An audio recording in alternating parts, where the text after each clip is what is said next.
Hey, my curious friends. What's going on in your world today?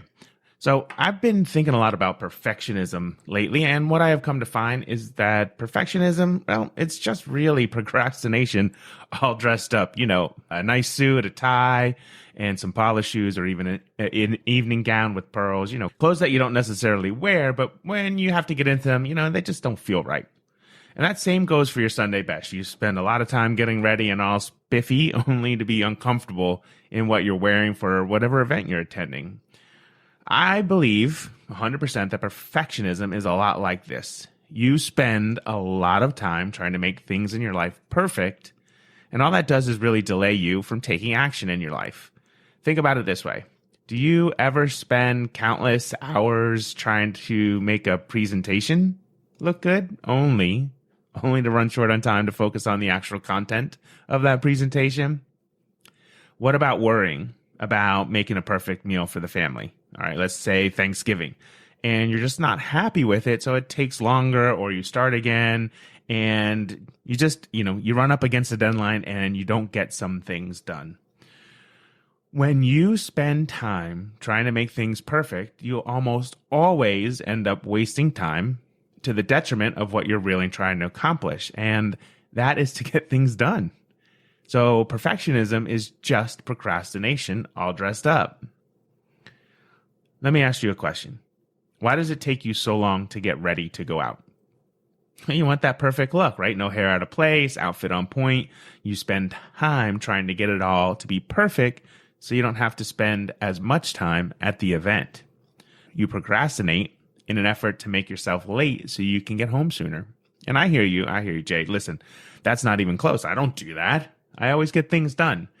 And to that, I would ask you, well, do you get things done? But do you get them done early? Do you just make things happen and not worry about what others think? Probably not, and here's why. You and me and all humans at some point have dealt with this cycle.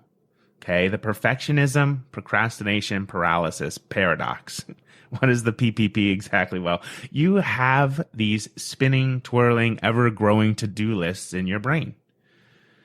The list in your brain is often so long that you can't even name all the things on the list. You're pulled to get things done, and yet because the list is so long, you panic, you delay, and you might even stop doing the most simple of things on that list because the list is just too big.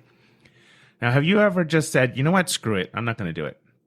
Maybe it's something as simple as cleaning out your closet, but because you aren't really sure where to start, you're not sure what it would look like in the end, or maybe you can't even imagine where to begin, so you literally don't even engage in starting the task because you want your closet to be perfect every time you enter it, and that's just something that you haven't done before, you haven't seen it before.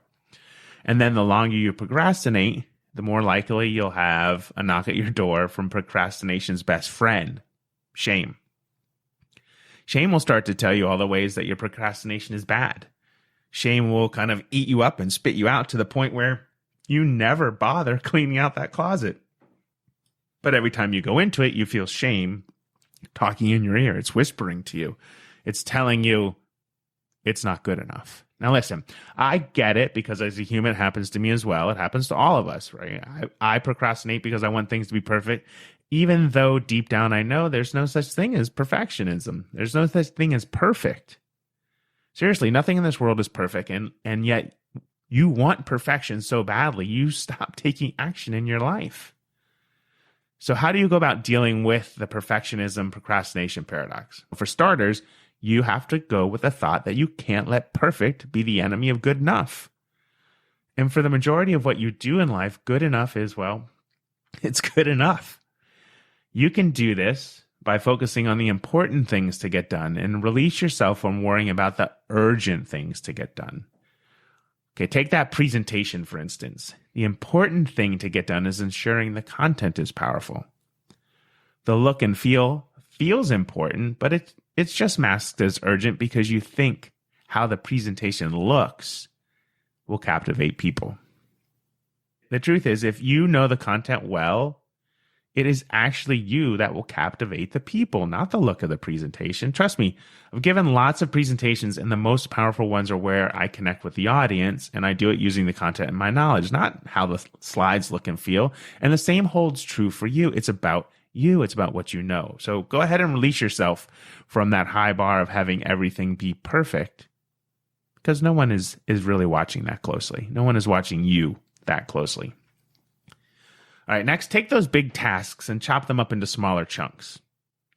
You're never going to cut a watermelon in half and then just start eating it with a spoon. Nope, not at all, right? You're going to cut it down into bite-sized chunks. And that is what you're going to do with big tasks. Take that closet, for example. Instead of looking at the whole thing as something that needs to be arranged, and when you look at the whole thing, you just say, you know what, I don't have time, I'm just not going to get into it.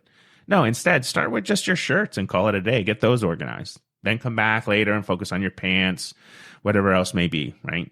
Whatever the next type of thing you want to organize in your closet. And then keep doing that, the smaller chunks, until the closet is organized the way you would want it. And then it feels good. Now, finally, get in the habit of saying no to your brain. Telling your brain no when it wants to drag you into procrastination is an effective way to keep you focused. It works by reminding yourself that you're in control, and your thoughts about procrastination are just that. They're just thoughts. You can change your thoughts to be focused on saying yes to getting work done, yes to things being good enough, and yes to moving through the small chunk of tasks each day. Now, the trick here is to set an intention each day and just make it three things you need to accomplish. What are the three most important tasks you need to accomplish? Not the three most urgent tasks you need to deal with, but the three most important tasks you need to accomplish. When you focus on just 3 tasks a day, you'll find that you more readily get them done, that you have time to do other things. And because you're crossing things off your list and feeling accomplished, well, Dr. Procrastination stays away. Think of it this way. 3 things a day keeps the doctor away. All right, finally, if you're feeling like you're the only one that is dealing with the PPP issue, don't worry. There are millions of people on this planet that struggle with procrastination dressed up as perfectionism. And I'm right there with you. I get it. All right, my friends, if you're interested in joining the Intentionally Curious community, share how perfectionism is holding you back, well, come over to jasonramsden.com/episode 76 and drop a comment.